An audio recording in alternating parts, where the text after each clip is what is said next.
Kalinga Prab, sinupalpal ang mga basher ng ito ay pinakita niya. So ano nga ba ito? So bago natin ipagpatuloy ang ating pag-support today's video, kung bago ka pa lang sa aking channel, please subscribe po, like, and pakit na rin po natin guys ang notification bell upang ma-update po tayo tuwing ako po nag-upload sa mga viral and trending video. Alam niyo ba guys na itong si Kalinga Prab ay tila hindi na rin po siya nakakatiis or hindi na rin nagugustuhan yung mga pambabatikos sa kanila at may events lalong-lalo na po sa mga kanilang mga beneficiaries na talaga naman pong hindi sila pumapatol, nananahimik na lamang po sila dyan, no?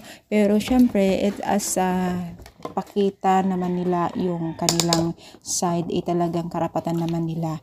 O no, mga patunay na talagang kumikita sila kasi maraming nagsasabi na ginagamit lang daw ng Team Kalingap, ang mga Kalingap Angels. Pero guys, kung hindi nyo alam, talagang makita po natin dito na napakalaki po ang naitutulong din po ng Team Kalingap sa kanila.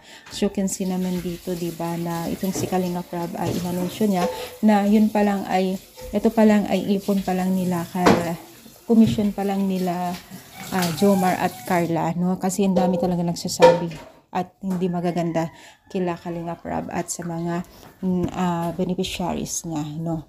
So, ang hindi nakakaalam, kumikita sila sa pag-promote ng product nila Kalinga Prab. Hindi nila ginagamit dahil nagtutulungan sila, pare-pares silang kumikita. So, sana iwas-iwasan natin yung pagbibigay natin mga negatibo sa kanila kasi hindi naman po tayo nakakatulong sa kanila. Bagkus, pag-pray na lang natin na maging successful lahat sila, di ba?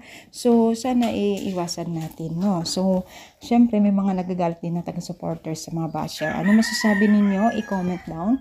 Palike pang ating video. Thank you so much, guys. More power. And, syempre, God bless.